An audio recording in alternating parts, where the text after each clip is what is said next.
Kumusta kaibigan? Panibagong kwento na naman ang ibabahagi ko sa inyo. Samahan niyo ako hanggang sa dulo dahil tiyak na may kapulutan ito ng aral. Pero bago tayo magpatuloy, ay nais ko munang pasalamatan ang ating mga kaibigan.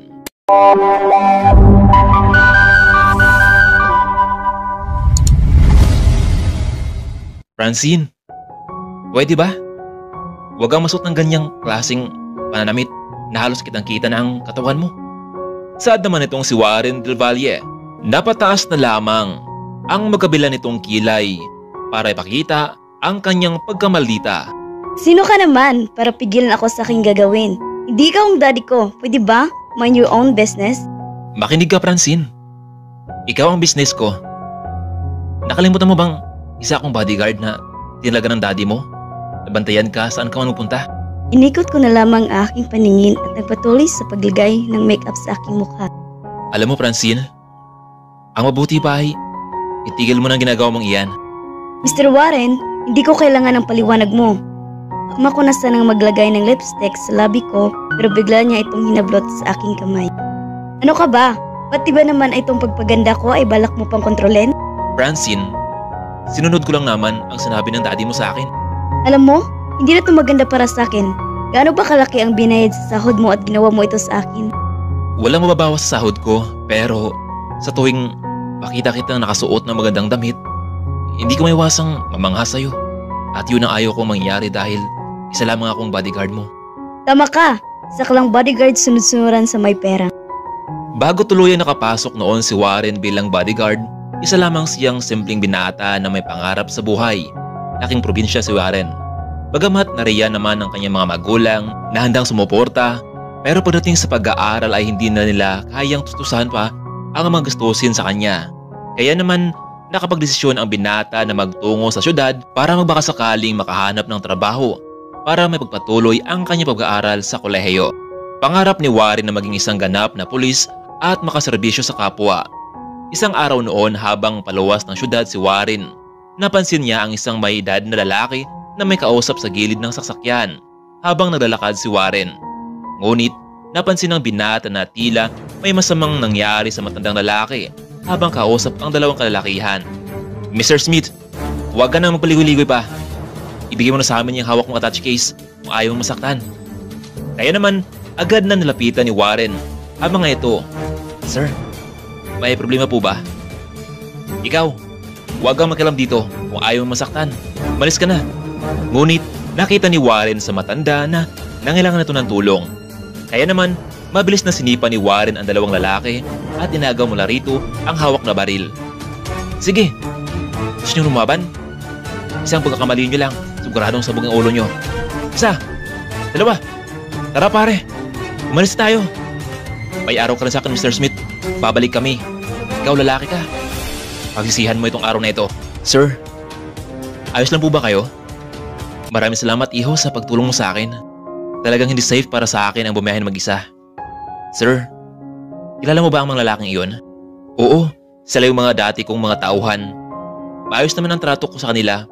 Mataas ang sahod pero ewan ko ba kung bakit nagawang magtaksil sa akin. Iho, maraming salamat. Magaling ka pala sa martial art. Sakto lang po, sir. Anyway, iho, saan ba ang punta mo ngayon? Yun nga po, sir. Galing po ako sa kalapit na probinsya. Naghanap po sana ako ng trabaho na kahit ano basta marangal. Gusto ko kasing makatapos ng pag-aaral sa kolehiyo bilang isang ganap na pulis. Good decision, iho. Sa tingin ko, isa itong magandang pagkakataon na nagkatagpo tayo. Kung gusto mo, ako na ang magpapaaral sa'yo. Isa lang naman ang gagawin mo para sa akin. Bantayan mo ang unika iha ko, si Francine. Halos magkaedad lang kayong dalawa at sa isang sikat na universidad siya nag-aaral. Doon na rin kita mapasok. Ano?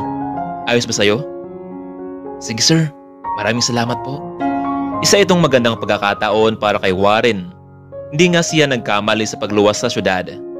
Alam niyang hindi ito isang madaling bagay pero hanggat kaya niya ay gagawin niya ang lahat.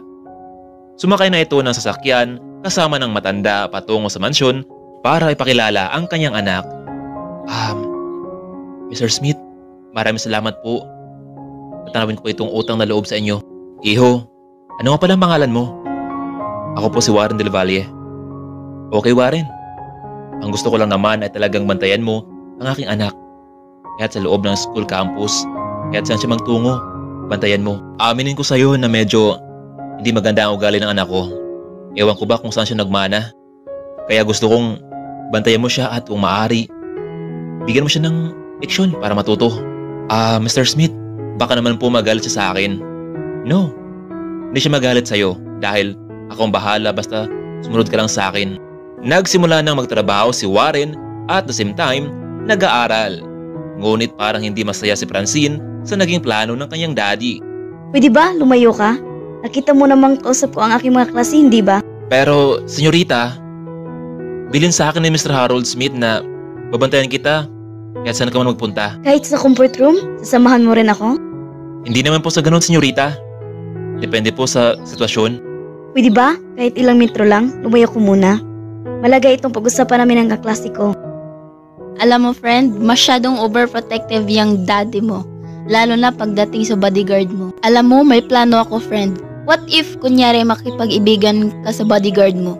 At kapag nahulog na ang loob sa'yo, sigurado akong magagalit ang daddy mo sa kanya. Ang galing naman ng plano mo, friend. Pwede naman. At least, mawala na sa aking paningin ang lalaking iyan. Magtagal kaya si Warren sa mansyon sa kabila ng ugali ni Francine. Matapos ng kanilang klase, nagkaroon ng kaunting kasiyahan sa kaibigan ni Francine at dinaluhan ito ng ilang kaibigan. Hindi naman nagpahuli itong si Warren para bantayan ang dalaga. Happy birthday, Catherine.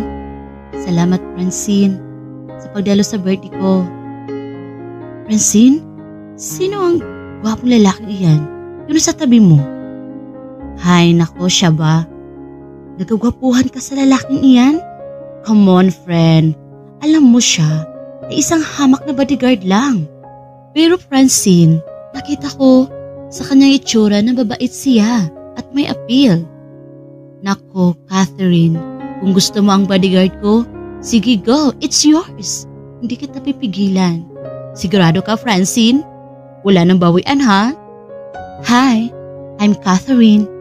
And you are? I'm Warren Del Valle. Anyway, happy birthday, Miss Catherine. Thanks, Warren. Would you like to drink something? Catherine, thanks. But I don't drink right now. But maybe in right time. Ilang minuto ang nakalipas, may ilang kalalakihan ang dumating sa party ni Catherine at iyon ang grupo ni Giovanni.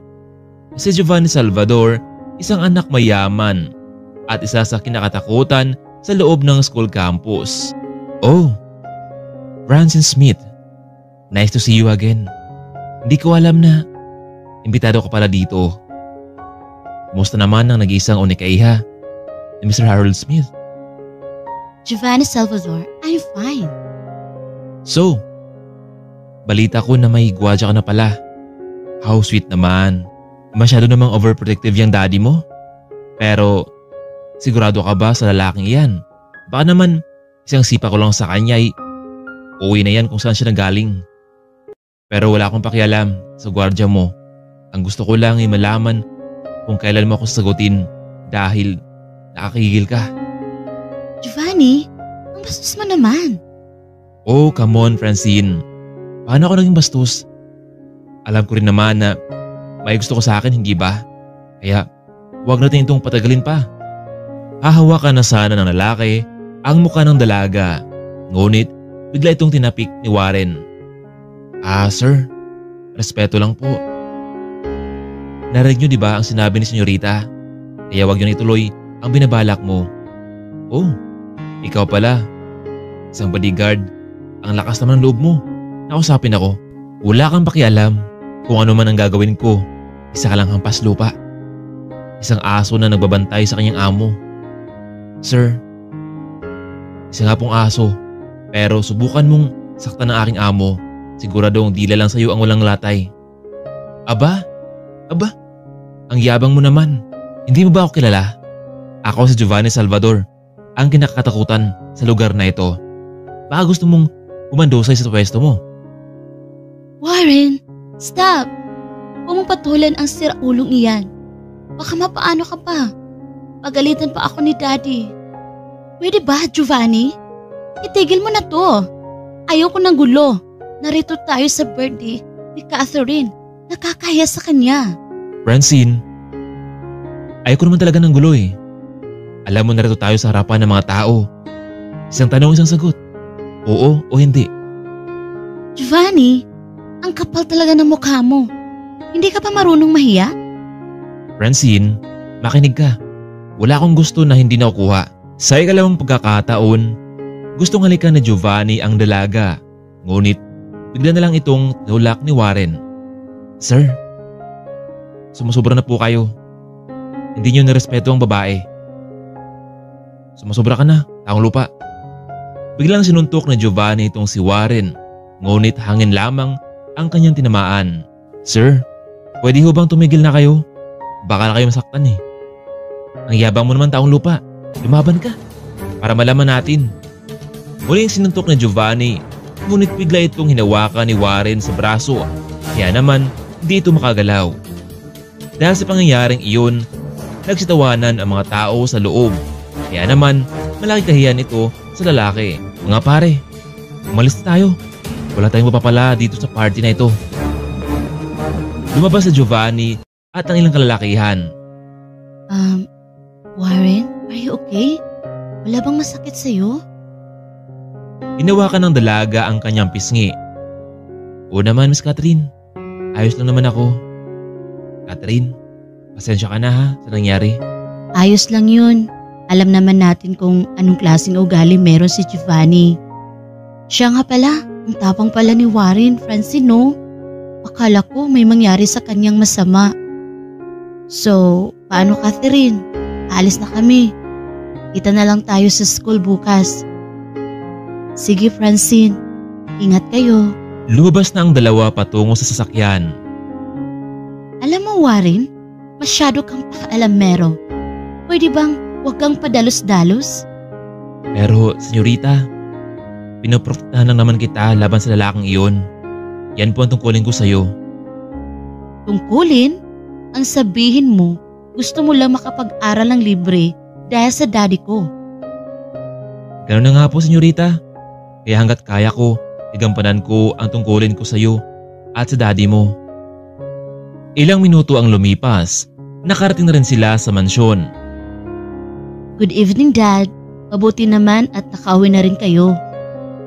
Iha, kumusta man ang pasok nyo? Ayos lang Dad. Tanungin nyo na lang yung bata nyo kung anong nangyayari. Akit mo na ako sa kwarto ko. O Warren, kumusta naman ang pag-aaral mo at pagbabantay kay Francine? Ayos lang naman po, Mr. Smith. Hindi ko lang po akalain na may mga kaklase pala itong si senyorita na parumbado. Kaya nga Warren, inasahan kita para sa kaligtasan ng anak ko. Opo Mr. Smith, gagawin ko ho ang lahat para sa kanya. Good job Warren, iyan ang gusto ko sa'yo. Sa tuwing pag-uwi ni Warren sa mansyon, bago ito matulog, lagi itong nag-review, lalo na sa kanyang kursong kinuha dahil gusto niyang makapagtapos. Sinikap ni Warren na mapataas ang kanyang grado para naman may pagmalaki siya ng kanyang boss at mga magulang. Ilang buwan na lamang, tuloy nang makapagtapos si Francine bilang isang nurse at pulis naman itong si Warren. Dad, pwede bang huwag mo na akong pabantayan pa ni Warren? Kaya ko na ang sarili ko. Narayan naman ang mga classmate ko. Anak, gusto kong maging safe ka sa lahat ng oras, sa lahat ng araw. Pero kung yan ang gusto mo, ikaw ang bahala basta hindi ako nagkulang sa'yo. Yes, salamat Dad sa tiwala. Kinausap ni Mr. Smith itong si Warren tungkol sa kanyang anak na bigyan ito ng free time sa sarili. Mr. Smith, sigurado po kayo? Alam niyo naman na masyadong delikado ngayon sa panahon. I know Warren, kaya nga kahit sinasabi ko sa kanya na malaya na siya pero umaasa pa rin ako na umasid ka sa kanya. Opo Mr. Smith, gagawin ko yan. Tuloy na ngang nakapagtapos silang dalawa sa kursong kanilang kinuha. Well, congrats both of you, Francine and Warren, you did it. Salamat po Mr. Smith sa lahat ng tulong niyo sa akin. Hello, Ma? Kumusta na po kayo? Warren? Ikaw na ba yan, anak? Kumusta ka na? Mabuti naman po, Ma. Siya nga pala, isa na po ako ngayong pulis. Ganon ba, anak? Mabuti naman kung ganon. Masaya ako sa tagumpay mo sa buhay.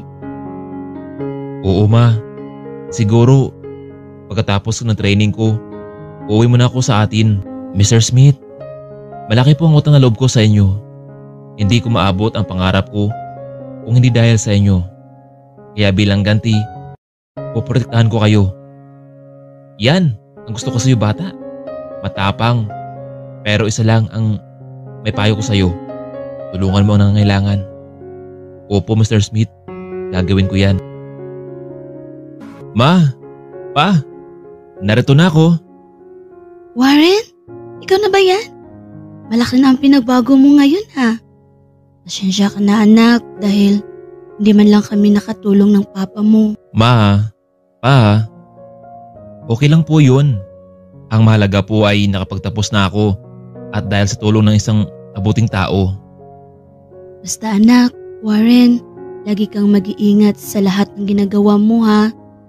Siya nga pala anak, matanong nga kita, may girlfriend ka na ba? Ma, wala pa naman. Hindi pa pumasok sa isipan ko ang mga bagay na iyan. Gusto ko muna makatulong sa inyo at sa taong tumulong sa akin sa syudad, si Mr. Harold Smith. Basta anak ha, kung saan ka man masaya, narito lang kami ng papa mo para suportahan ka. Matapos ng ilang araw na pamamalagi ni Warren sa probinsya, muli na itong nagtungo sa syudad para simulan ang bagong yugto ng kanyang buhay. Pinangako niya kay Mr. Smith na kahit anong mangyari ay lagi itong protektahan laban sa mga taong masama. Warren, mabuti naman at nagbalik ka na. Oo Mr. Smith, gaya na pinangako ko sa inyo noon. Isang araw noon habang nasa isang restaurant itong si Warren, hindi niya naasahan na naroon pala sina Francine at Katrina kapwa nurse. Warren Del Valle, mabuti naman at muli tayong nagkita. Hello Miss Catherine, kumusta? Well, ito, single pa rin. Hinihintay kita kung kailan mo ako liligawan. Ganun ba Catherine? Pasensya ka na, maybe in the right time. Oh, talaga Warren? Kailan kaya ang araw na iyon? Hindi na ako makapaghintay eh. Hindi naman nakapagsalita itong si Francine mula sa kabilang upuan sa sinabi nitong si Catherine. Oy, friend. Catherine, nakakaya naman kay Warren ang sinasabi mo. Francine, bakit ako mahiya sa kanya? Ang totoo, noon pa naman, hindi ba? Gusto ko na si Warren. Alam ko naman na wala kang pagtingin sa kanya, di ba? So, ako nang gagawa ng paraan para mapasa akin si Warren. Kinahaponan, naunang dumating sa mansyon itong si Warren. Dahil sa maganda ang kanyang mood sa oras na yun, naisipan niyang magluto ng hapunan. Ilang minuto ang lumipas dumating si Francine mula sa trabaho. Senyorita, halika muna. Kumain muna tayo. Nagluto ako ng masarap na putahe. Sana magustuhan mo. Hindi rin naman nag-aksaya pa ng oras ang dalaga, nagtungo ito sa mesa para kumain. Ang sarap nga naman ito, Warren. By the way, paano ka natuto magluto? Natuto po magluto sa nanay ko sa probinsya. Sana ako rin matuto magluto. Siya nga pala, senyorita. Bakit ang tahimik mo kanina sa restaurant? Warren, alam mo, nakikinig lang naman kasi ako sa pinag-usapan yung dalawa ni Catherine kanina. And, pwede ba? Huwag mo na akong tawaging senyorita. Just call my name, Francine.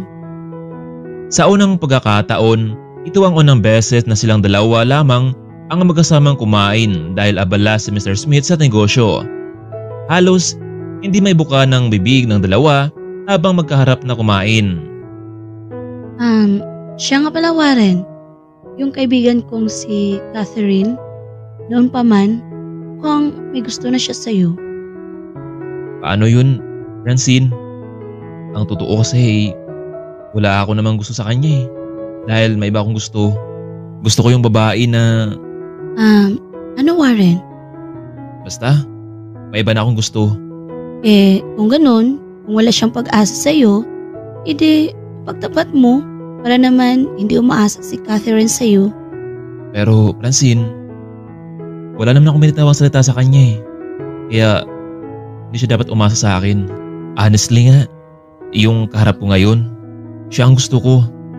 Hindi ko alam kung ano ang kanyang masasabi pero yun ang laman ng puso ko. Sige, bawal na akong makiat sa kwarto. Maaga pa ang pasok ko. Matutulog na rin ako. Hindi malaman ni Francine kung ano ang kanyang gagawin sa lalaking iyon. Wait, Warren! Pasensya ka na sa mga nasabi ko sa'yo noon ha. Sa mga masasakit na salita na nabitawan ko. Akala ko kasi noon, pera lang talaga ang habol mo kay Daddy. Alam mo, Warren, pinagtapat niya sa akin noon kung bakit ka naririto. Sinabi ni Dad na kung hindi dahil sa pagtulong mo sa kanya, marahil wala na siya. Tawarin mo ako, Warren. Nagkamali ako. Alam mo, noon, laging mainit ang ulo ko sa'yo. Pero habang tumatagal, hindi ko ma-explain itong nararamdaman ko. Lalo na kapag kausap mo si Catherine, parang gusto kong mainis, maggalit. Pero pinigilan ko lang talaga. Ang totoo, sa tuwing wala ka, hinahanap kita. Pero kapag nakita naman kita, sobrang ang saya ng pakiramdam ko. Ano ibig mong sabihin, Francine? Oo, ang totoo. Parang mahal nga kita, Warren eh. Pasensya ka na kung nasabi ko ito sa'yo. Talaga, Francine? Yes! Actually, mahal din kita. Hindi ko lang alam kung tama ba ito. Baka magalit si Mr. Smith sa atin eh. Warren, ako nang bahala kay Dad, Warren. Alam ko rin naman na gusto ka ni Dad na may makasama kami sa mansyon. Yung taong matapang at mapagkatiwalaan. Sige, Francine. Matutulog na ako. Nagtungo sa kwarto itong si Warren. Samantalang habang nasa kama siya, hindi siya makatulog dahil na rin sa pinagtapat ng dalaga sa kanya. Ilang buwan ang nakalipas, hindi na nakapagtumpik-tumpik pa si Francine. Pinagtapat niya sa kanyang daddy kung ano talaga ang relasyon nilang dalawa ni Warren. Francine, Warren, yan na ba talaga ang desisyon yung dalawa? Dad, pumapayag po ba kayo? Iha, hindi ako tutol sa anuman ang relasyon yung dalawa. May tiwala ako kay Warren. Thanks, Dad, sa pasang-ayon mo sa amin. Nagkausap naman itong si Warren at Catherine. Pinagtapat din ng binata ang totoo niyang naramdaman para sa dalaga ng tanging kaibigan lamang ang turing niya dito. Hindi na lamang napagsalita ang dalaga na sinabi ni Warren. Naging maayos ang lahat para sa kanila. Binalita naman ng binata sa mga magulang na ikakasal na ito sa anak ng kanyang boss. Dahil sa magandang buhay na natamo ni Warren, hindi niya nakalimutang lumingon sa kanyang pinanggalingang lugar. Tinulungan niya rin ang kanyang mga magulang para makaahon sa buhay. Labis ang pagpapasalamat ni Warren dahil sa buhay na kanya nakamit ngayon. Tuluyan ng nagkaisang dibdib ang dalawang pusong nagmamahalan. Sa kabila man ng maraming pagsubok na ating nararanasan, huwag tayong sumuko. Dahil balang araw sa sipag, tiyaga at determinasyon, diyan tayo magtatagumpay. Maraming salamat kaibigan sa walang sawa ninyong pagsuporta sa aking munting channel, and keep safe always.